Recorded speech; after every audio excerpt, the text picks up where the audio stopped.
Og mo niya mong ganap during December 24 bisyas, medyo daghan kay kog clips or videos or mga instances nga wala gid nako na videoan tungod sa akong kabisi. Og to be honest, wag gid koy kaarti-artian na mo nang sa tanan ako friends nga nag-order sa kwa, wag gid koy time nga muna. Okay, aside sa pangit kikuan ng December 24, busy gid kay ko sa taas bisyas kay nagprepare pa ko sa mga orders, sa mga packages og sa mga monitoring pa ko sa mga kuanin. Aside na galuto sad ko bisyas, dili man sad ingon nga gasigir akong tanga aning taas no kay nasa ko gipang luto kay ang uban ako po'y ga shoulder anang mga luto-luto. Tas ang uban sila po sa silong magbantay po sa lechon belly o sa lechon roll.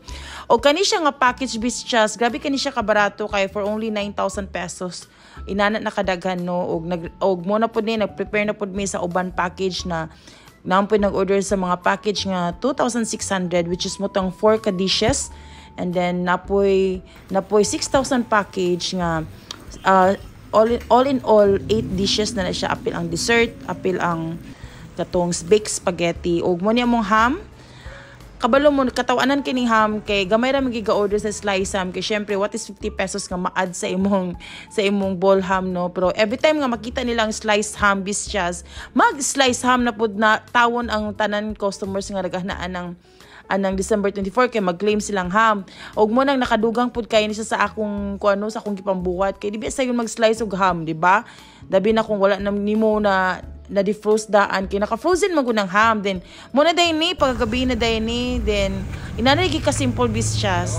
Dili gid ko gahanda gid kayo sa December 24 kay more on December 31 me. But since kay na may lechon and lechon is life, og thank you sa JK Lechon sa mga lechon no, bisan wa nagkasinabot aning unsay time sa pick up, bisan nagkagubot, but despite of everything, thank you kay Ma'am JK kay gi-priority gid mo ang among order diri sa among family no. Then mo ni kamera taon upat bisya nagkaon ng lechon kay wala man sa kuy lain handa.